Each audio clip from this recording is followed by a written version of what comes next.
There was a time when keeping family promises meant everything, when a person's word was their bond, no matter how many years passed. But what happened to Margaret Thompson on Family Feud would prove that some secrets are worth keeping for decades, and some promises transcend time itself. When Steve Harvey witnessed a simple phone call that stopped an entire television production, even he couldn't have imagined the 20-year journey that led to that moment. What happened next proved that true loyalty doesn't have an expiration date. Margaret Thompson stood at the Family Feud podium, wearing a simple navy blue dress and a silver locket around her neck that she touched nervously every few seconds. At 63 years old, she had the kind of face that told stories without words, laugh lines that spoke of joy, worry lines that whispered of struggles overcome, and eyes that held secrets she had never shared with anyone. Not even her own family standing beside her. The Thompson family, from small-town Millerville, Tennessee, had driven 14 hours just to be on the show. But they had no idea that Margaret had been waiting for this moment for exactly 20 years. Margaret Thompson was not your typical game show contestant. For 40 years, she had worked as a registered nurse at Millerville General Hospital, the kind of small-town medical facility where everybody knew everybody, and secrets were both carefully kept and accidentally discovered. She had raised 3 children mostly on her own after her husband Robert had been injured in a construction accident that left him unable to work when their youngest was just 5 years old. But Margaret never complained, never asked for help, and never missed a shift at the hospital, even when it meant working 3 straight 12-hour shifts to pay the mortgage. Her eldest son, David, now 41, stood beside her on the stage. He was a high school football coach who had inherited his mother's determination and his father's stubborn pride. Next to him was Sarah, 38, a teacher who had followed in her mother's footsteps of serving others. The youngest, Michael, 35, had become a mechanic, keeping the family tradition of working with their hands and hearts. They thought they knew everything about their mother. Every sacrifice she had made. Every night she had gone without so they could have what they needed. Every dream she had put aside for their future. But Margaret carried a secret that weighed on her heart like a stone. 20 years ago, on March 15, 2004, she had made a promise to a dying man in her hospital. Not just any man, but someone whose name would shake the very foundation of everything her family believed about their past. She had sworn on her mother's grave that she would keep this secret until the time was right, until she could fulfill the dying wish of a man who had changed her life in ways her children could never imagine. The Thompsons were facing the Rodriguez family from Houston, and the game had been competitive but friendly. Margaret had been playing well, giving answers that surprised even her children with their accuracy. She seemed to know exactly what the survey would say, as if she had been preparing for this moment her entire life. And in a way, she had been.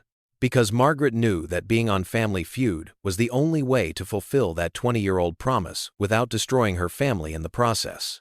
Robert Thompson sat in the audience, his wheelchair positioned where he could see his wife clearly. The accident 25 years ago had taken his mobility but not his spirit, and he watched Margaret with the same love in his eyes that had been there when they first met in high school. He had noticed she had been different lately, more anxious, checking her phone constantly, looking at the calendar with an expression he couldn't quite read. He had asked her about it, but she had just smiled and said everything was fine. That she was just excited about the show. The game had reached a crucial moment. The Thompsons were leading with 182 points, and they needed just one more good answer to make it to fast money. The question Steve Harvey read would change everything. Name something a person might keep secret from their family for many years. Margaret's hand froze above the buzzer.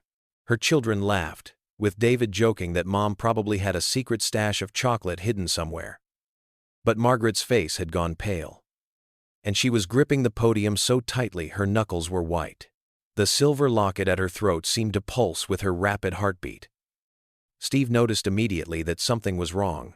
In all his years of hosting, he had developed an instinct for when contestants were struggling with more than just game show nerves. He walked over to Margaret with genuine concern in his eyes. "Margaret, you okay there? You need some water?" Margaret looked at Steve, then at her children, then at her husband, in the audience. 20 years, She had kept this secret for 20 years, and now the universe seemed to be forcing her hand in the most public way possible. She could give a simple answer, move on with the game, and keep the secret forever. Or she could finally honor the promise she had made to a dying man all those years ago. "Mr. Harvey," Margaret said, her voice shaking slightly. "I need to make a phone call." The studio fell silent. Steve looked confused, the producers looked alarmed, and her family looked completely bewildered. This wasn't part of the show's format. Contestants didn't just stop in the middle of a game to make phone calls. "Mom? What are you talking about?" Sarah asked, moving closer to her mother. "Who do you need to call?" Margaret pulled out her phone with trembling hands. 20 years ago, I made a promise. Today is the day I have to keep it. I'm sorry. But if I don't make this call right now, I'll never forgive myself." Steve Harvey, always the professional but also deeply human, made a decision that would be talked about in television history for years to come. He looked at the producers, then back at Margaret, and said, "You know what? Make your call. We'll wait." The producers were frantically gesturing from behind the cameras, but Steve held up his hand. Something in Margaret's eyes, something in the way she clutched that phone like it was a lifeline, told him this was bigger than a game show. Margaret dialed a number she had memorized, but never called. It rang once, twice, 3 times. The entire studio was so quiet, you could hear the ringing through the ambient microphone. Then a voice answered, elderly but clear. "Hello? Mr. Chen?" Margaret's voice broke slightly. "This is Margaret Thompson. You don't know me, but I was your son James's nurse 20 years ago." In the audience, Robert Thompson suddenly sat up straighter in his wheelchair. James Chen. He knew that name. Everyone in Millerville knew that name. Margaret continued, her voice growing stronger. "Your son asked me to call you exactly 20 years after his passing. He said to tell you." She paused, tears streaming down her face. "To tell you that he forgave you, that he loved you, and that he wanted you to know his family was okay." The man on the other end of the phone began to sob. It was a sound that echoed through the studio and touched every heart in the room. But the story was far from over. "Mrs. Thompson," the elderly voice said through the speaker, "James told me someone would call someday. I've waited 20 years for this call. But there's something you don't know, something James never told you." Margaret's children were staring at her in complete shock. David finally found his voice. "Mom, James Chen was the man who caused Dad's accident. He was the construction supervisor who cut corners on safety to save money." "Why would you?" But Margaret held up her hand for silence. The man on the phone continued. "James left something for your family. He said the nurse who took care of him, who held his hand while he died even after learning who he was and what he had done, she deserved to know the truth. The accident wasn't his fault. He had reported the safety violations to the company, but they ignored him. He had the proof, but the company threatened his family if he came forward. He's been painted as the villain for 20 years, but he was trying to protect everyone." The studio was in complete shock. Even Steve Harvey, who had seen everything in his career, stood speechless. But the revelations were not over. "There's more," Mr. Chen continued. "James set up a trust fund for your family before he died. He used his life insurance and everything he had saved. It's been growing for 20 years, waiting for this call. He said the only condition was that it had to be claimed publicly, so everyone would know the truth about what happened." Robert Thompson in the audience was crying openly now. For 25 years, he had hated James Chen, blamed him for the accident that had stolen his ability to provide for his family. And now, to learn that the man had died trying to make things right, that Margaret had kept this secret to protect everyone involved until the time was right. Margaret looked at her family, her eyes pleading for understanding. "James was dying of cancer when they brought him to our hospital. He was barely conscious, but he recognized our last name on my badge. He begged me to listen to his story. He showed me documents, proof that he had tried to prevent the accident. But he was also dying." And he didn't want to destroy the company while hundreds of families depended on those jobs. She continued, her voice stronger now. He asked me to wait 20 years. Until the statute of limitations had passed. Until the company executives who were really responsible had retired or passed away. Until the truth could come out without destroying innocent people's lives. He said he had arranged everything with his father. That one day I would need to make this call. And everything would be revealed. Steve Harvey found his voice. Margaret, are you telling us that you've kept this secret for 20 years to protect everyone involved? Margaret nodded, touching her locket again. This locket contains a picture of James and his family. He gave it to me that night. Asked me to remember that he was more than the monster everyone thought he was. He died 3 hours after our conversation, holding my hand. Asking me to promise that someday his father would know he wasn't a villain. The silence in the studio was deafening. Then, slowly, David walked over to his mother and wrapped her in the tightest embrace of his life. Sarah and Michael joined them, and the Thompson family stood there, holding each other, crying and laughing at the same time. But the story wasn't over. Mr. Chen's voice came through the phone again. Mrs. Thompson, the trust fund James established is worth $3.7 million today. But that's not all. James wrote letters to each of your children, to your husband, and to you. He spent his last days making sure everyone would understand what really happened. These letters are with his attorney, Michael Patterson, in Nashville. Steve Harvey, tears streaming down his own face now, walked over to the family. In all my years hosting this show, I have never seen anything like this. Margaret, you kept a dying man's secret for 20 years, even though it meant carrying that burden alone. You honored his wish to protect innocent people while making sure the truth would eventually come out.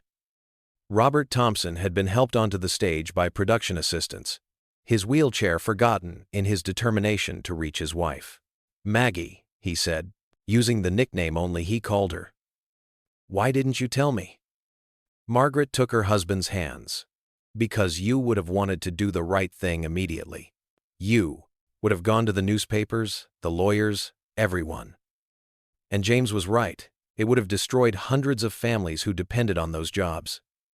The executives who were responsible are all gone now. The company was sold years ago. The truth can come out without hurting innocent people. The audience was on their feet, applauding through their tears. But Steve Harvey raised his hand for quiet, because Mr. Chen was still on the line. There's one more thing, Mr. Chen said. James wanted me to ask the Thompson family for forgiveness on behalf of our family. He wanted me to say that he thought about them every day of his last months, that he prayed for their health and happiness, and that he hoped someday they could forgive him for not being brave enough to come forward sooner. Michael Thompson, the youngest, who had grown up watching his father struggle with his disability, took the phone from his mother. Mr. Chen, your son was brave. He was brave enough to trust my mother with the truth. He was brave enough to make provisions for our family even while dying. We forgive him. More than that, we thank him. The entire studio erupted. People were crying, hugging strangers, and Steve Harvey had to take a moment to compose himself. The producers had long since given up trying to control the situation. This had transcended television and become something else entirely. A moment of pure human truth and reconciliation. Steve finally spoke again. Margaret, I have to ask. Why reveal this on Family Feud? Why here? Why now? Margaret smiled through her tears. Because James knew our family loved this show. We watched it together every night when the kids were growing up. It was the one thing that brought us joy during the hardest years after Robert's accident. James said that when the time came to reveal the truth, it should be in a place of happiness, not a courtroom or a newspaper. He wanted the truth to come out, surrounded by laughter and family, not anger and revenge. Steve nodded, understanding completely. And the question that started all this to that Name something a person might keep secret from their family for many years. You were going to answer with a promise to a dying man, weren't you? Margaret nodded. It seemed like the universe was telling me it was time. What happened next was unprecedented in Family Feud history. Steve Harvey made an announcement that shocked even his own production team. "Ladies and gentlemen, we're going to do something we've never done before. The Thompson family and the Rodriguez family are both going to Fast Money. Both families are going to have a chance to win the $20,000. The Rodriguez family, who had been watching everything unfold with tears in their own eyes, immediately agreed. Maria Rodriguez, the matriarch of their family, walked over to Margaret and embraced her. "Anyone who could keep such a painful secret to protect others deserves everything good in this world," she said. But the story's impact extended far beyond that television studio. Within hours of the episode airing, the tale of Margaret Thompson's 20-year secret had gone viral. News outlets picked it up, but not as a scandal, as a story of incredible compassion, forgiveness, and the power of keeping one's word. The attorney, Michael Patterson, released James Chen's letters to the family with their permission. Each letter was a masterpiece of remorse, love, and hope. In David's letter, James had written about the importance of protecting those weaker than ourselves. In Sarah's, he had talked about the power of education to change lives. In Michael's, he discussed the dignity of working with one's hands and the honor in honest labor. But it was the letter to Robert that broke hearts across America. James had written, "Mr. Thompson, I know you have every right to hate me. I failed you as a supervisor, as a fellow human being. I was a coward who chose my family's safety over yours. But I watched your wife come to work every day, watched her strength and dedication, and I knew that you must be an extraordinary man to have earned such devotion. I cannot undo what was done, but I can try to ease the burden my cowardice placed on your family. Please forgive me, not for my sake, but for yours. Hatred is a weight no good man should have to carry." The Chen family and the Thompson family met in person a month after the show aired. It was a meeting that local news covered but respectfully kept at a distance. The two families spent hours together, sharing stories, tears, and eventually, laughter. Mr. Chen brought photo albums of James, showing him as a young father, a dedicated worker, a son who had carried the weight of his decision every day until his death. The trust fund James had established was transferred to the Thompson family. But Margaret insisted on using part of it to establish a foundation in James Chen's name. The foundation would provide support for families affected by workplace accidents and would advocate for workplace safety. Robert Thompson, despite his disability, became the foundation's most powerful spokesman, traveling to conferences and meetings to share the story of forgiveness and redemption. The impact on the Thompson children was profound. David used his portion to establish a program at his high school for students from families affected by workplace injuries. Sarah created a scholarship fund for nursing students, specifically those interested in hospice and end-of-life care. Michael opened his own automotive shop, offering free services to families struggling with medical bills. But perhaps the most beautiful outcome was the relationship that developed between the Chen and Thompson families. They began having monthly dinners together, and Mr. Chen became like a grandfather to the Thompson grandchildren. He would tell them stories of James as a young man, full of dreams and hopes, helping them understand that people are complex, that mistakes don't define us, and that redemption is always possible. Steve Harvey invited both families back for a special episode a year later. The studio was packed with people whose lives had been touched by the story. There were families who had received help from the foundation, nurses who had been inspired by Margaret's compassion, and workers whose lives had been saved by improved safety standards inspired by the story. During that special episode, Margaret revealed something she had never told anyone. The night James Chen died, his last words were, "Tell them I tried to be better than my worst moment." She had carried those words for 20 years, and now she could finally let them go. The episode won multiple awards and became required viewing in nursing schools and ethics classes across the country. It demonstrated that television could be more than entertainment.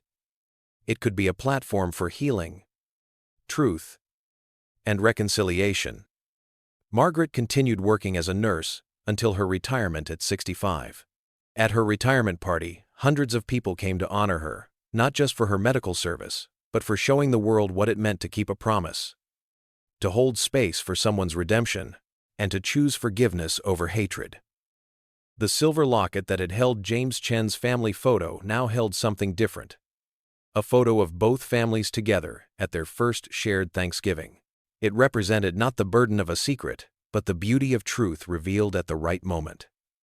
5 years after the revelation, a documentary was made about the entire story. It featured interviews with ethicists, psychologists, and spiritual leaders, all discussing the profound impact of Margaret's choice. The documentary revealed that James Chen had actually written in his journal the night before he died, "I met an angel today. Her name is Margaret Thompson. She held my hand and told me I was more than my worst mistake. If there is a heaven, I hope it's filled with people like her." The ripple effects continued for years. The story was taught in medical schools as an example of patient compassion that transcended personal injury. Law schools used it to discuss the complexity of justice versus legal responsibility. Business schools examined it as a case study in corporate responsibility and the human cost of prioritizing profits over safety. Margaret often spoke at events, always beginning with the same words, "We all carry secrets. Some are ours, some belong to others. The weight of them can crush us, or they can teach us about the extraordinary capacity humans have for forgiveness, patience, and love." The Family Feud episode became the most watched in the show's history. But more importantly, it changed how people thought about forgiveness, about the complexity of human nature, and about the power of keeping one's word even when it costs everything. Steve Harvey, in his autobiography, devoted an entire chapter to that day. He wrote, "In 40 years of television, I've seen laughter, tears, joy, and sorrow. But I've only witnessed grace like Margaret Thompson's once. She taught me that sometimes the greatest act of love is holding someone's truth until the world is ready to hear it with compassion rather than judgment." The Thompson family's appearance on Family Feud had started as a fun family adventure, a chance to win some money and make memories. It became something infinitely more profound. 2 sitters. A testament to the power of human compassion, the importance of truth, and the incredible strength it takes to keep a promise when no one would know if you broke it. Margaret Thompson passed away peacefully at age 78, surrounded by both families. Her last words were, "Promise kept." The Chen and Thompson families continue their monthly dinners to this day. A living reminder that forgiveness is stronger than hatred, that truth will always find its moment, and that sometimes the longest-held secrets, when finally revealed, don't destroy but heal. This incredible true story reminds us that every person we meet carries stories we cannot imagine, burdens we cannot see, and capacity for grace we might never witness. Margaret Thompson's 20-year secret changed not just 2 families, but thousands of lives touched by their story of forgiveness and redemption. If this story touched your heart, please like this video and subscribe to our channel. Share it with someone who needs to be reminded that it's never too late for truth, never too late for forgiveness, and never too late to honor a promise. Remember, the greatest secrets aren't always the ones that destroy when revealed. Sometimes, they're the ones that heal when the time is finally right. Thank you for joining us for this unforgettable journey into one of Family Feud's most powerful moments. Until next time, remember that every family has a story, and sometimes those stories can change the world.